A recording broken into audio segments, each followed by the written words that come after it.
Hello students, I am Anil Kumar Tiwari. Welcome to your my YouTube channel Anil Education. My dear students, आज हम लोग कक्षा 9 के जीव विज्ञान में एक बहुत ही महत्वपूर्ण टॉपिक जो प्रायः परीक्षाओं में पूछा जाता है उसके बारे में पढ़ेंगे। वह हमारा टॉपिक है पादप कोशिका और जंतु कोशिका में अंतर। What is difference between plant cell and animal cell.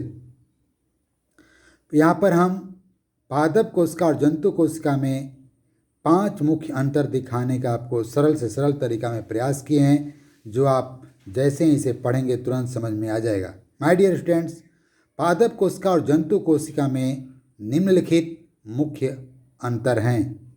यहाँ हम 2 कॉलम के द्वारा, फर्स्ट कॉलम में पादप कोशिका और सेकेंड कॉलम में जंतु कोशिका में बीच मुख्य अंतरों को दिखाने का प्रयास किए हैं।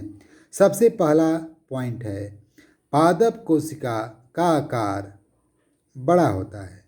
किसके अपेक्षा? जंतु कोशिका के अपेक्षा। मतलब पादप कोशिका बड़ी होती है।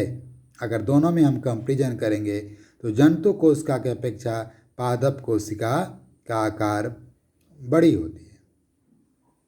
जंतु कोशिका छोटी होती है पादप कोशिका के अपेक्षा।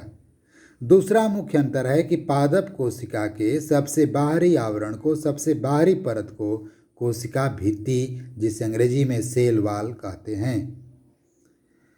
जंतु कोशिका के सबसे बाहरी परत को कोशिका झिल्ली कहते हैं। इसका मतलब ये है कि जंतु कोशिका में कोशिका भित्ति नहीं पाई जाती है।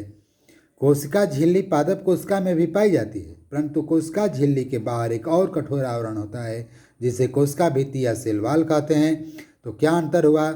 पादप कोशिका का सबसे बाहरी आवरण, सबसे आउटलेयर कोशिका भित्ति या सेल वॉल कहलाएगा, जबकि जंतु कोशिका का सबसे बाहरी परत कोशिका झिल्ली कहलाता है।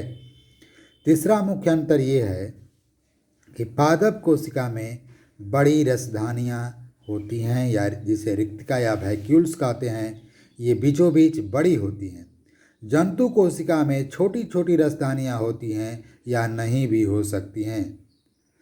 चौथा अंतर है कि पादप कोशिका में लवक, जिसे प्लास्टिड कहते हैं, उपस्थित होते हैं। जंतु कोशिका में लवक अनुपस्थित होते हैं। यहीं 2 मुख्य ऐसे अंतर हैं जो पादप कोशिका और जंतु कोशिका में मुख्य अंतर ये है कि जो एक में होता है दूसरे में नहीं होता है। तो लवक केवल पादप कोशिका में होता है और जंतु कोशिका में लवक अनुपस्थित होता है, मतलब नहीं पाया जाता है। दूसरा वह कोशिकांग है जो पादप कोशिका में नहीं पाया जाता है, उसे तारक का या सेंट्रोसोम कहते हैं। जो चमकीला क्षेत्र है जो केंद्रक के समीप पाया जाता है, वह तारक का या सेंट्रोसोम पादप कोशिका में अनुपस्थित होता है, परंतु जंतु कोशिका में तारक का या सेंट्रोसोम उपस्थित होता है, मतलब पाया जाता है। माय डियर स्टूडेंट्स, ये मेरा पादप कोशिका और जंतु कोशिका में मुख्य अंतर, मैं आशा करता हूँ आप अच्छी तरह से समझ गए होंगे। तो मैं आपसे, मेरा रिक्वेस्ट है, मेरे इस चैनल को आप अधिक से अधिक सब्सक्राइब करें, लाइक करें और एक दूसरे के साथ शेयर करें, और अपना विचार कमेंट सेक्शन में अवश्य लिख कर दें कि यह वीडियो आपको कैसा लगा। हम लोग फिर नेक्स्ट वीडियो में एक नए टॉपिक के साथ फिर मिलेंगे। तब तक के लिए thank you, that's all, okay, thank you for watching.